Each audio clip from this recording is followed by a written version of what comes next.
Hello, welcome to another post-World Cup video discussion. In this one, I want to talk about surprise teams of the tournament, the five teams that I really thought stood out. It doesn't have to be five, but I selected five because I didn't want the list to get too long.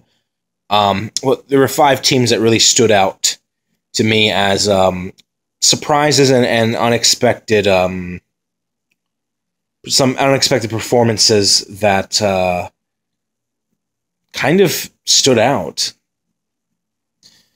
If my vocabulary isn't really up to par tonight, it's because it's getting late and getting a little bit tired. But I just want to jump right in. So the first team that I picked as one of the surprises of the tournament, even though they didn't advance, is Iran. Iran were the surprise of Group B. A lot of us thought Morocco would play that role, potential spoiler to one of Spain or Portugal. Iran upset Morocco in the opening match with a 1-0 victory. They held Spain pretty close to a narrow 1-0 loss, a match where they had a couple of opportunities to get a result. A goal that was waved off through VAR and a Mehdi Taremi header that was an absolute sitter in front of net. He probably should have scored. And they drew with Portugal, and there was late drama in that game where they received a penalty to make it 1-1, and then, again, Mehdi Taremi had an opportunity to steal the game for Iran, to give them what would have been their second goal in stoppage time. Both goals would have come in stoppage time if that was in the back of the net, but he missed hitting the side netting his opportunity, and he was just inconsolable after the game. That would have given Iran the 2-1 lead, and it actually would have leapfrogged Iran from third place in Group B to first. They would have won the group. They would have topped Group B ahead of Spain and Portugal. That is, I think that's just crazy if you think about it. And they came so close to doing it, just inches away.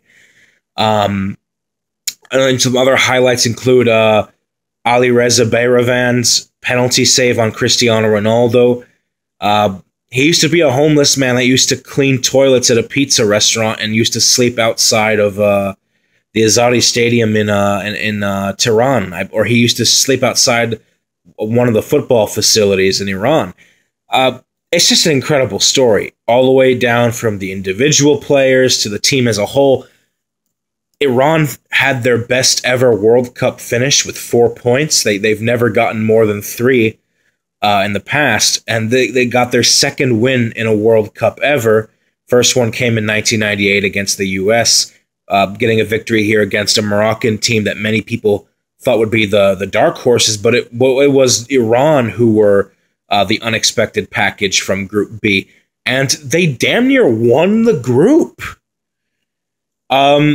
Just the way that Iran were eliminated, it was really heartbreaking, but because it happened so early on in the tournament, I felt like a lot of people forgot about it, so I'm paying respect to that here in this video. Well done to Team Melli. In my opinion, the best team in Asia, and my early favorite to win the 2019 AFC Asian Cup. The next team is Sweden. Sverige. Yeah, Sweden getting to the quarterfinals. I don't think that was a prediction that most of us had. I think on paper we thought Sweden would battle it out with Mexico for second in Group F behind Germany, but as part of the Germans' capitulation, Sweden actually went on to win the group and top Group F with 6 points, even though they lost to Germany. How's that for a great story for you? Sweden entered this tournament in the post-Zlatan Ibrahimovic era. They qualified for the World Cup. This was their first international tournament without Zlatan Ibrahimovic in quite some time, and with defensively pragmatic manager Jan Andersson, I think he did a phenomenal job with the crop of players that he had. It's not a very talented, exciting Swedish team to watch. We said that before the tournament, and that was confirmed during the World Cup. But the way they were set up tactically was one of the best one of the best managerial jobs done in the tournament. You're actually going to see that in a future video within the next couple of days or so.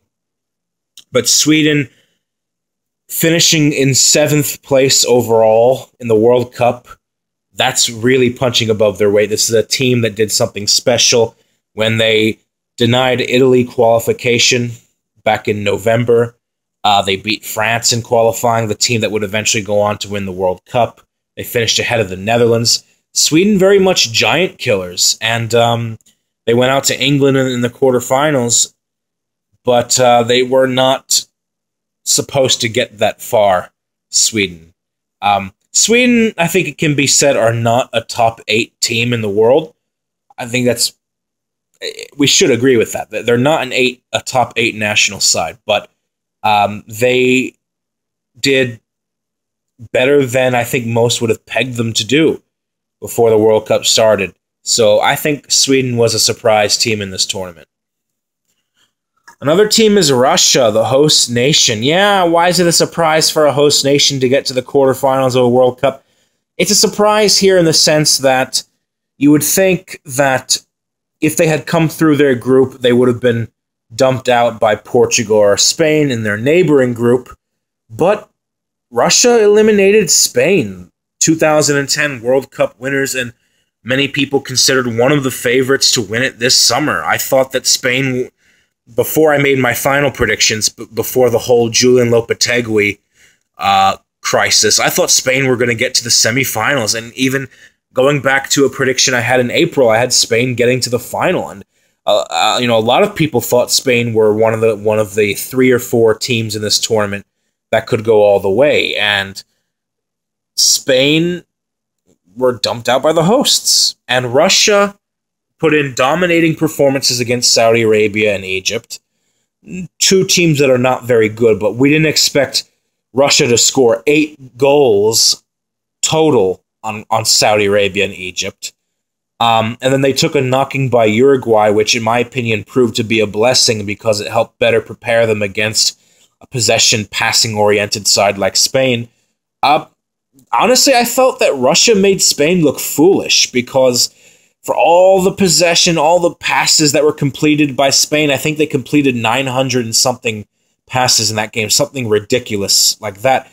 They really just cut off all of Spain's outlets in midfield, and they did a great job of isolating Andres Iniesta into awkward positions, and Spain didn't really create much going forward. Russia just sat back, not just sat back, but they knew Spain's game plan.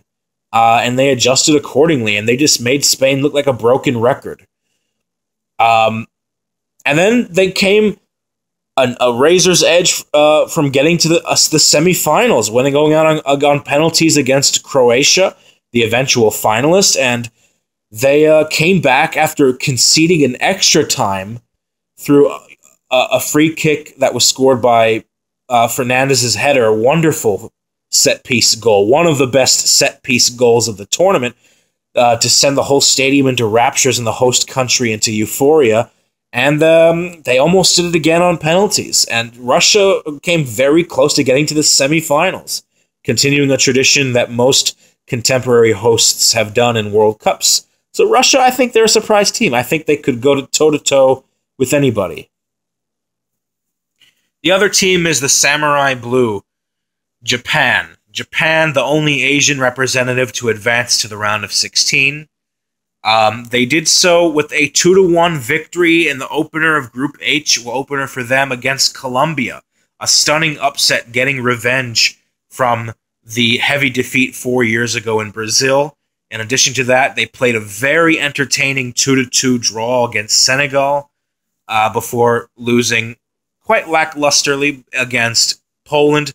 But then, what a game Japan had in the round of 16 when they came up against Belgium. I mean, that speaks for itself. Going up by a 2-goal margin in the second half, only to relent it, and for Belgium to come from behind to rally to win 3-2. Japan came 25 minutes away from the quarterfinals of the World Cup. And if that doesn't blow your mind, nothing will. Considering that Japan came into this tournament with a whole drama, firing their previous manager, I'll get more to that in the next video. It's astounding how Japan got to this stage, and yes, they advanced through fair play points, but I think they deserve to advance just as much as Senegal did, because Japan played some very technical, beautiful, fluid, aesthetically pleasing football. They were an exciting team to watch. They almost eliminated the eventual World Cup bronze medalists, and they could have gotten to the quarterfinals for the first time ever. They were an absolute peach, an absolute delight to watch, and Japan, the World Cup is better with Japan in it. Consider that a big compliment. And then, of course, the lovable finalists that nobody saw coming. The Warriors, the heroes of Croatia. I'm going to make a video entirely paying homage and paying respect to Croatia. I've decided that. That wasn't in the schedule yesterday, but I thought of the idea today. I think they deserve their own video. Don't you? I think they do.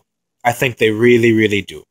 This is a team that defied all the odds, that went to extra time 3 times consecutively, and a team that just made a country of only 4 million people so proud. Really rampaging their group, getting 9 points in Group D that we thought would be one of the toughest groups on paper, thumping Argentina 3-0, defeating Nigeria 2-0, and then professionally beating Iceland in the last game when they didn't even need to get a result because they had already secured passage. Croatia speaks for itself. The individual performances by Luka Modric, by Ivan Perisic, just wonderful. It's a great story, and I thought, were the better team in the final. I really thought they could have won this World Cup. Once they got to the final, I thought they were the better side. Croatia, I don't have to elaborate very much further on because it just speaks for itself.